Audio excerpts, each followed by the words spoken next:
Hello সবাইকে, আমি রিনি। আমার একটা নতুন ভিডিও আমাদের অনেক ওয়েলকাম।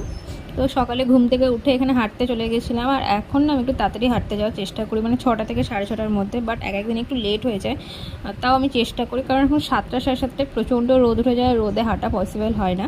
তো এখানে হেঁটে আমি বাড়ি চলে এসেছি, তারপর জিরে জল খাচ্ছিলাম। আর জিরে জলটা খেতে গিয়ে মুখটা এরকম কেন করছিলাম জানি না, কারণ জিরে জল খেয়ে আমার অভ্যাস হয়ে গেছে, খেতে আমার এখন খারাপ লাগে না। মনে হয় লেবুটা বেশি হয়েছিল, তার জন্য এরকম করেছি মুখটা। তারপর এখানে সকালে জল খাবার খেয়ে নিয়েছিলাম, পেঁয়াজ ভাজা দিয়ে মুড়ি, আর শশাও ছিল একটু সামান্য, চানাচুর দিয়ে খেয়েছিলাম, বেশ ভালোই লাগে মানে পেঁয়াজ ভাজা দিয়ে মুড়ি খেতে। তারপর এখানে দেখো পুরো সব কিছু মানে ঠিকঠাক করেছি, স্ট্যান্ড লাগিয়ে নিয়েছি এখানে রিং লাইট দিয়ে।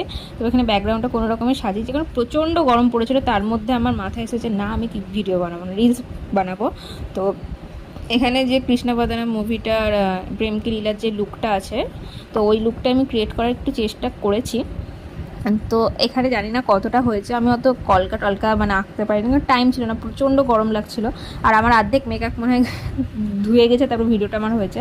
এখানে দেখো আমার ভিডিওটা যেই শেষ হয়েছে, এখানে তোমাদের সাথে বলছিলাম যে আমার ভিডিও কমপ্লিট হয়ে গেছিলো, আর তখনই কারেন্ট চলে গেছে। মানে কারেন্টটা ঠিক টাইমেই গেছে। আর এখানে হাতে যে আমি আলতাটা পরেছিলাম, তা আলতা নটা লিপস্টিক দিয়ে আমি পরেছি। একটা আমি লিপস্টিক অর্ডার দিয়েছিলাম অনেক দিন আগেই, প্রায় 1 বছর আগে, ইনসাইডের। আর কালারটা এত ক্যাটকেটে এসেছে, যদি আমি পরি মানে রক্ত খেয়েছি তাই মনে হয়। তার জন্য আমি এরকমই আলতা যখন আমার লাগে হাতে এরকম, তখন আমি লিপস্টিকটা দিয়ে পরে নিই। তারপর এখানে বাইরে এসে দেখি কত বৃষ্টি হচ্ছে, আর মেঘও লেগেছে, ঝড়ও হয়েছে। তো আমি ভাবলাম যে না, একটু বৃষ্টিতে ভেজে যাক, বাট যেহেতু স্নান হয়ে গেছে আর বেলা 4টের সময় কি বৃষ্টিতে ভেজা তো পসিবল না, তার জন্য হাতটা ভিজিয়ে মনকে সান্ত্বনা দিলাম। তারপর ভাবলাম যে না, বৃষ্টি হচ্ছে, একটু চকলেট খাওয়া যায়, কারণ ভাত আমি তখনও খাইনি, প্রায় 4টে বাজছে। তাই এই চকলেটটা আমাকে একটা ফ্রেন্ড গিফট করেছিল, আমি জাস্ট 2টো বাইট খেয়েছিলাম, আর বাকি বাইটটা ভূতে খেয়ে নিয়েছিল, আর এইটুকু আমার জন্য পড়েছিল। এটাও যদি আমি না খেতাম, এটাও আমি পেতাম না। ভূতটাকে আই গেস তোমরা ধরতে পারছো। তারপর মা এসে বলো না ভাত খা, তখন 5টা বাজে, তখন ভাত খেতে বসেছি। তো এখানে মা অনেক কিছু রান্না করেছিল, নিরামিষ ছিল যেহেতু, নিরামিষ না, আমিষই ছিল, বাট মাছ ডিম সেদিনকে হয়নি, কারণ এত গরমে আর মাছ ডিম খেতে ভালো লাগছে না আমার। তো বেশ শান্তি করে খেলাম, সবজি টবজি দিয়ে তৃপ্তি করে। তারপর সব থেকে ডিফিকাল্ট কাজ, রিলস তোমার হয়ে গেল, তারপর এই যে চারিদিকে যে বলে জিনিসপত্র ছড়ানো যে মেসটা হয়, সেটা ক্লিয়ার করতে গিয়ে জানটা কয়লা হয়ে যায় আমার।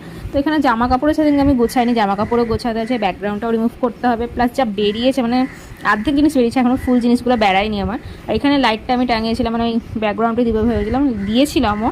তারপর দেখছি না, লাইটটা খারাপ হয়ে গেছে, মানে আমার কপালটাও খারাপ, লাইটটাও খারাপ, কিছু করার নাই। তো লাইটটা আমি রিমুভ করে দিয়েছিলাম, বাট লাইটটা থাকার বেশি ভালো লাগতো। সব এখন আমাকে রিমুভ মানে গোছাতে হবে। তো আমি 1 ঘন্টা ধরে গোছানোর পর এইটুকু এক জায়গায় করতে পেরেছি। আর ওখানে জামা কাপড় এখন গোছা হয়নি, ব্যাকগ্রাউন্ডও রিমুভ করা হয়নি, মানে সাজের যা জিনিস ছিল ওগুলো সব গোছাতে পেরেছি এক জায়গায়। তারপর রাতে ডিনার করে নিয়েছিলাম, রুটি আর কাঁঠালের তরকারি, আর পায়েসও খেয়েছিলাম। তো পায়েসটা বেশ ফ্রিজে রাখা ছিল, ঠান্ডা ঠান্ডা পায়েস খেতে আমার বেশ ভালোই লাগে। আমি আবার রাতে পায়েস খেয়েছিলাম। ভিডিওটা ভালো লাগে অবশ্যই লাইক করো, পেজটা ফলো করো, ইউটিউব থেকে দেখলে সাবস্ক্রাইব করো। টাটা।